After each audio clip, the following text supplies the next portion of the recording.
The Time Machine. Chapter 8. I found the palace of green porcelain, when we approached it about noon, deserted and falling into ruin. Only ragged vestiges of glass remained in its windows, and great sheets of the green facing had fallen away from the corroded metallic framework. It lay very high upon a turfy down, and looking northeastward before I entered it, I was surprised to see a large estuary, or even creek, where I judged Wandsworth and Battersea must have once been. I thought then, though I never followed up the thought, of what might have happened, or might be happening, to the living things in the sea. The material of the palace proved on examination to be indeed porcelain, and along the face of it I saw an inscription in some unknown character.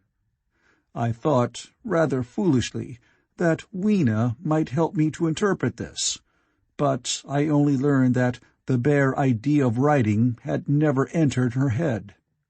She always seemed to me, I fancy, more human than she was, perhaps because her affection was so human.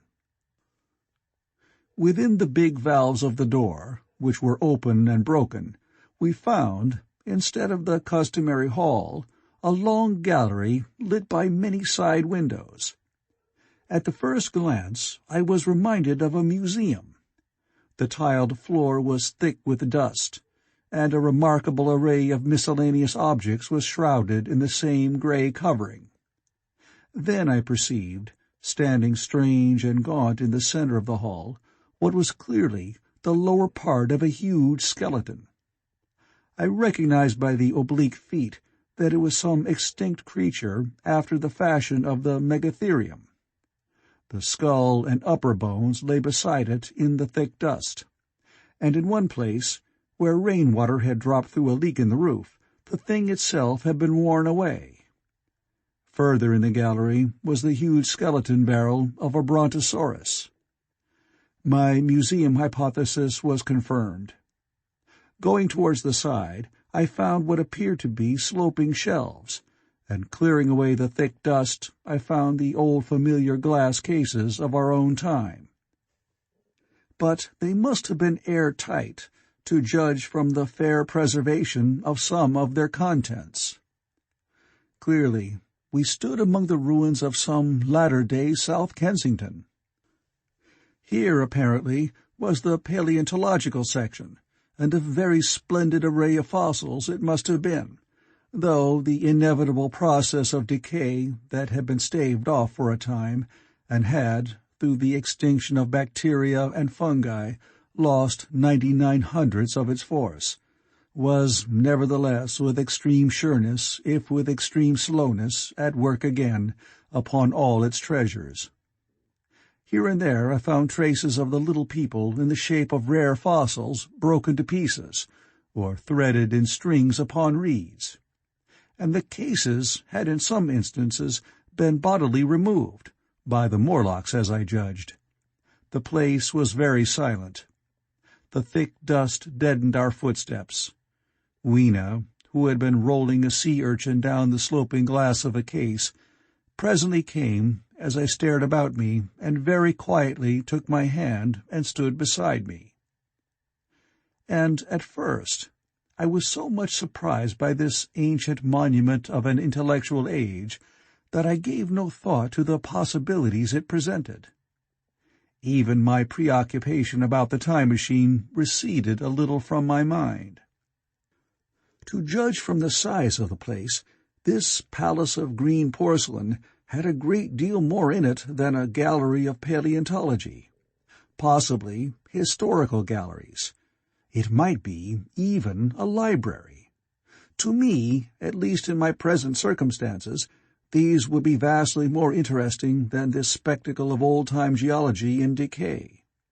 Exploring, I found another short gallery running transversely to the first. This appeared to be devoted to minerals, and the sight of a block of sulphur set my mind running on gunpowder. But I could find no saltpeter. Indeed, no nitrates of any kind.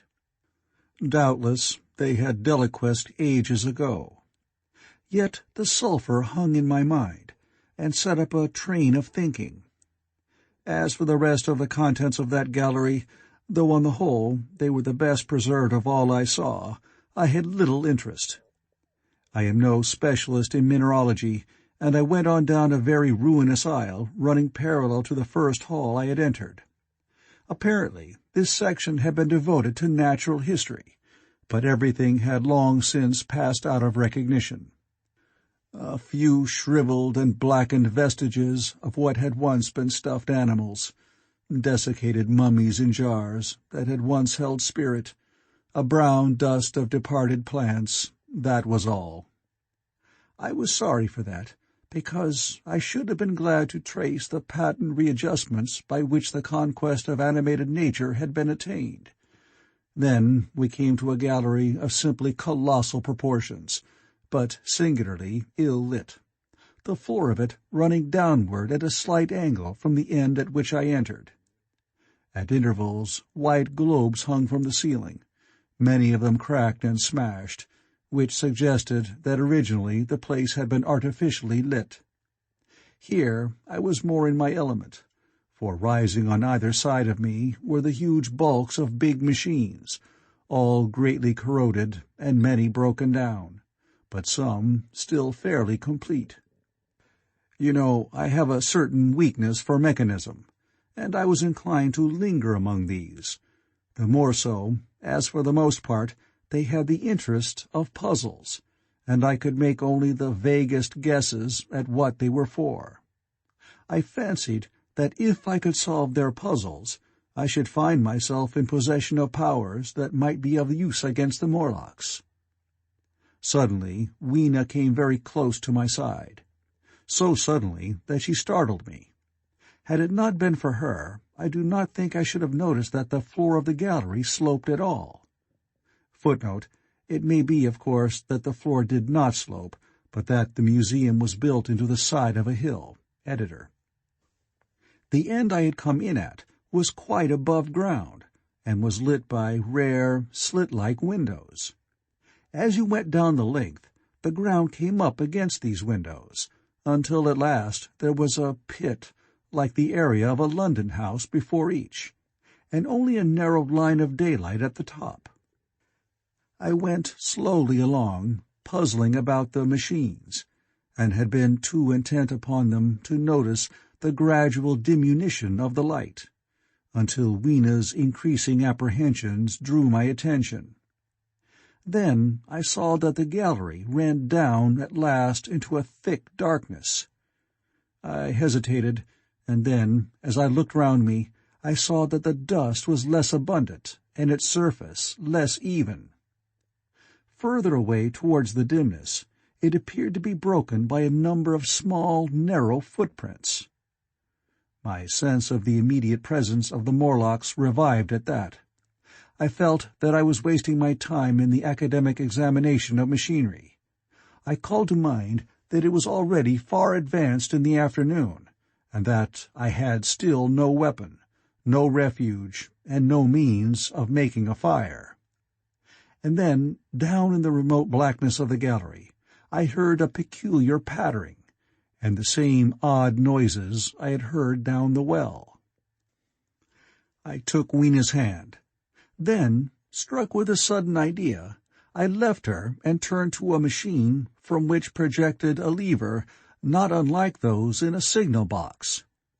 Clambering up the stand and grasping this lever in my hands, I put all my weight upon it sideways. Suddenly Weena, deserted in the central aisle, began to whimper. I had judged the strength of the lever pretty correctly, for it snapped after a minute's strain, and I rejoined her with a mace in my hand, more than sufficient, I judged, for any Morlock skull I might encounter. And I longed very much to kill a Morlock or so. Very inhuman, you may think, to want to go killing one's own descendants. But it was impossible, somehow, to feel any humanity in the things. Only my disinclination to leave Weena, and a persuasion that if I began to slake my thirst for murder, my time machine might suffer, restrained me from going straight down the gallery and killing the brutes I heard. Well, mace in one hand and Weena in the other, I went out of that gallery and into another and still larger one, which, at the first glance, reminded me of a military chapel hung with tattered flags. The brown and charred rags that hung from the sides of it I presently recognized as the decaying vestiges of books. They had long since dropped to pieces, and every semblance of print had left them. But here and there were warped boards and cracked metallic clasps that told the tale well enough. Had I been a literary man, I might, perhaps, have moralized upon the futility of all ambition. But as it was, the thing that struck me with the keenest force was the enormous waste of labor to which this somber wilderness of rotting paper testified.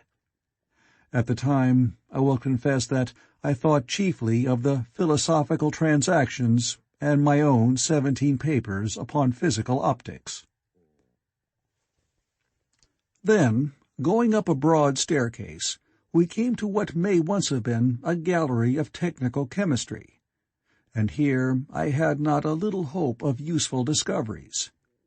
Except at one end, where the roof had collapsed, this gallery was well preserved. I went eagerly to every unbroken case, and at last, in one of the really airtight cases, I found a box of matches. Very eagerly I tried them. They were perfectly good. They were not even damp. I turned to Weena. "Dance!" I cried to her in her own tongue, for now I had a weapon indeed against the horrible creatures we feared. And so, in that derelict museum, upon the thick soft carpeting of dust, to Weena's huge delight, I solemnly performed a kind of composite dance, whistling "The Land of the Leal" as cheerfully as I could. In part it was a modest can-can, in part a step dance, in part a skirt dance, so far as my tailcoat permitted, and in part original. For I am naturally inventive, as you know. Now, I still think that for this box of matches to have escaped the wear of time for immemorial years was most strange. As for me, it was a most fortunate thing. Yet, oddly enough, I found a far unlikelier substance, and that was camphor. I found it in a sealed jar, that by chance, I suppose, had been really hermetically sealed. I fancied at first that it was paraffin wax, and smashed the glass accordingly. But the odor of camphor was unmistakable. In the universal decay, this volatile substance had chanced to survive, perhaps through many thousands of centuries. It reminded me of a sepia painting I had once seen done from the ink of a fossil belemnite that must have perished and become fossilized millions of years ago. I was about to throw it away, but I remembered that it was inflammable and burned with a good bright flame, was in fact an excellent candle, and I put it in my pocket. I found no explosives, however, nor any means of breaking down the bronze doors. As yet, my iron crowbar was the most helpful thing I had chanced upon. Nevertheless, I left that gallery greatly elated. I cannot tell you all the story of that long afternoon. It would require a great effort of memory to recall my explorations in at all the proper order. I remember a long gallery of rusting stands of arms, and how I hesitated between my crowbar and a hatchet or a sword. I could not carry both, however, and my bar of iron promised best against the bronze gates. There were numbers of guns, pistols, and rifles, and most were masses of rust, but many were of some new metal, and still fairly sound. But any cartridges or powder there may once have been had rotted into dust. One corner I saw was charred and shattered, perhaps, I thought, by an explosion among the specimens. In another place was a vast array of idols, Polynesian, Mexican, Grecian, Phoenician, every country on earth, I should think. And here, yielding to an irresistible impulse, I wrote my name upon the nose of a steatite monster from South America that particularly took my fancy. As the evening drew on, my interest waned. I went through gallery after gallery, dusty, silent, often ruinous, the exhibit sometimes mere heaps of rust and lignite, sometimes fresher. In one place I suddenly found myself near the model of a tin mine, and then, by the merest accident, I discovered, in an airtight case, 2 dynamite cartridges. I shouted, "Eureka!" and smashed the case with joy. Then came a doubt. I hesitated. Then, selecting a little side gallery, I made my essay. I never felt such a disappointment as I did in waiting 5, 10, 15 minutes for an explosion that never came. Of course, the things were dummies, as I might have guessed from their presence. I really believe that, had they not been so, I should have rushed off incontinently and blown Sphinx, bronze doors, and, as it proved, my chances of finding the time machine altogether into non-existence. It was after that, I think, that we came to a little open court within the palace. It was turfed and had 3 fruit trees. So we rested and refreshed ourselves. Toward sunset, I began to consider our position. Night was creeping upon us, and my inaccessible hiding-place had still to be found. But that troubled me very little now. I had in my possession a thing that was, perhaps, the best of all defenses against the Morlocks. I had matches. I had the camphor in my pocket, too, if a blaze were needed. It seemed to me that the best thing we could do would be to pass the night in the open, protected by a fire. In the morning there was the getting of the time machine. Towards that, as yet, I had only my iron mace. But now, with my growing knowledge, I felt very differently towards those bronze doors. Up to this, I had refrained from forcing them, largely because of the mystery on the other side. They had never impressed me as being very strong, and I hoped to find my bar of iron not altogether inadequate for the work. End of Chapter 8.